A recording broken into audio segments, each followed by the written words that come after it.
se représente aujourd'hui devant vous pour faire un petit sketch avant Martin Charlier.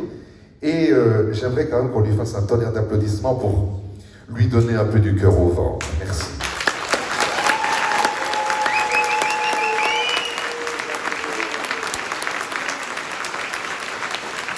Mesdames, Mesdemoiselles, Messieurs, je vous souhaite une excellente soirée. Merci de m'avoir écouté faire mon petit laïus. Et je vous souhaite une excellente soirée. Et la première partie, il s'appelle Kiki. À tout de suite.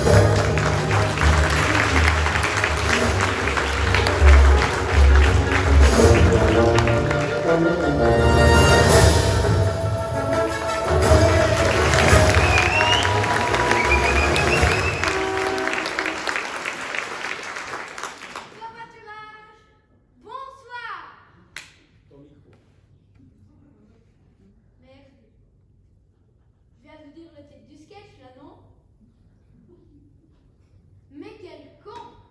Et ben voilà, il n'y a déjà plus de suspense. Mesdames, Mesdemoiselles, Messieurs, bonsoir! Bonsoir! Connaissez-vous Blablacar? Oui. En fait, mon père est fan de covoiturage, alors cette année pour les vacances, on a utilisé Blablacar. Blablacar, pour ceux qui vivent dans les campagnes, les gros poneys de la vie.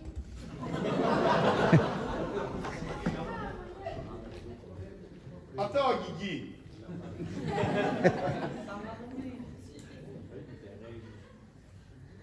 va commencer, c'est pas grave.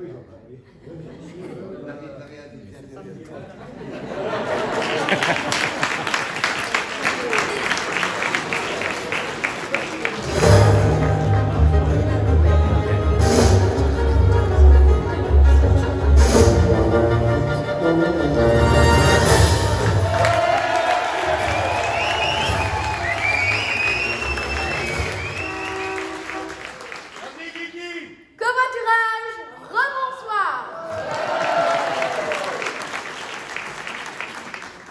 Merde. Je viens de vous dire le titre du sketch là, non? Mais quel con! Et ben voilà, il y a déjà plus de suspense. Mesdames, Mesdemoiselles, Messieurs, bonsoir! Connaissez-vous Blablacar? Ah oui. En fait, mon père est fan de covoiturage, alors cette année, pour les vacances, on a utilisé Blablacar. Blablacar, pour ceux qui vivent dans les campagnes, les gros paumés de la ville, c'est pas un moyen de voyager pas cher. Non, ce n'est pas non plus un moyen d'éviter le train et ses retards habituels. Non, c'est juste un moyen pour un gars seul qui a une vie de merde de pouvoir te parler de sa vie de merde. Parce que si t'as 6 km à faire, ça va encore. Par contre, si t'as 7 heures de route à te taper avec un blaireau, ça c'est autre chose. T'es prisonnier. Tu pourras pas t'échapper à 120 km/h. Tu te vois dire bon, et je m'en tape, hein, je me casse, ciao. Parce que non. Si tu sautes à 120 km/h, tu risques de faire un petit roulé-boulé et de te froisser une couille au passage. Soit. Du coup, tu subis. Et c'est mathématique. Moins ça pille de l'intérêt, et plus il t'en parle. Bon, je vous raconte. On est là du matin, les bagages sont prêts, on est ready, motivé. Quand arrive notre covoitureur, le mec qui avait une haleine de merde. Il puait la gueule, mais de manière industrielle. Comme s'il avait mangé une bouse. C'est-à-dire qu'une usine de soufre à côté, c'est à Fébraise. C'est bien simple. Vous avez déjà senti un rot de chien? Oui. Un épagnol, 16 ans, à moitié aveugle, les dents pleines de tartre. Eustache, il s'appelait. Pas l'épagnol, là, le conducteur du Blablacar. Enfin, tu me diras, un nom de chat pour un mec qui sent la litière? Wow! Cohérence. Eh bien, son odeur buccale m'a littéralement violé les narines dès l'ouverture de sa portière. Bonjour, oh la vache! vachement. Je me suis dit, peut-être qu'en entendant sa voiture, Eustache en a lâché une petite. Bon, après tout, c'est sa bagnole, il fait ce qu'il veut. D'ailleurs, c'était soit lui, soit le passager à l'arrière. Ah oui, il y avait un passager à l'arrière qui, à cause de l'odeur, était caché dans son cache-nez, les yeux rougis, les lèvres sèches, il tremblait. On aurait dit un liégeois devant son dernier morceau de boulet. Un Carolo qu'on a privé de sa carapils, le gars, il faisait une crise. Bon. Je m'installe à côté d'Eustache et je ne sais pas encore que le furet est dans sa bouche. Hervion. Boum, 7 heures de route. Et moi, naïvement, je le remercie. Merci Eustache, à 40 € les 7 heures de route, c'est quand même très très sympathique. Oh, et en fait quoi? Boah! Le mec m'avait désorienté. On aurait dit un épileptique chez des iguales, trop d'informations. Eh bien, c'est incroyable. Parce que quand on reçoit une odeur nouvelle, rien à faire. On est curieux. Du coup, on reprend un petit sniff. Ouah, l'horreur! J'ai cru que le mec était monté à l'envers.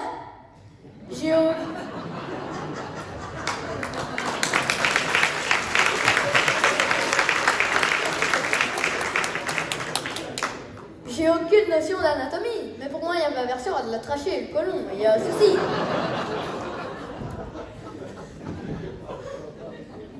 Dites-moi, Eustache, vous ne seriez pas professeur de latin par hasard? Comment je sais ça? Parce que c'est une langue morte. Heureusement, nous avons eu le temps de nous arrêter de prendre de l'air. Enfin, de l'air. Même ses dents voulaient quitter sa bouche et dire l'odeur à l'intérieur. Il y avait une canine qui voulait se barrer avec deux valises. Merde. Bon.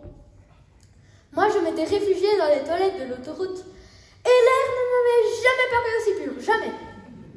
Les mouches qui avaient croisé Eustache revenaient avec des panneaux. Aidez-nous! Aidez-nous! Au secours! Au secours! Et c'est au moment où il a bâillé que je suis tombée dans les pommes. Et au moment où je me suis réveillée,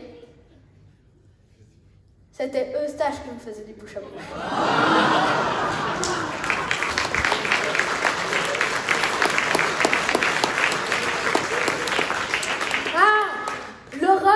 The nightmare, le cauchemar. Eh ben, je vais vous dire une bonne chose. Un mec qui pue de la gueule, on en connaît tous. Ah. Attention, si vous n'en connaissez pas, c'est que c'est où?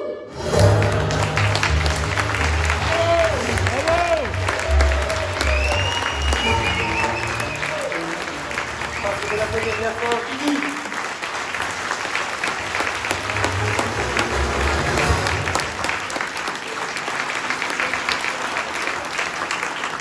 Alors, je serai pas long, on va faire très vite parce que vous attendez tous Kiki. Je tiens juste à vous remercier d'être présents ce soir, en nombre, pour participer au bénéfice du voyage de nos élèves.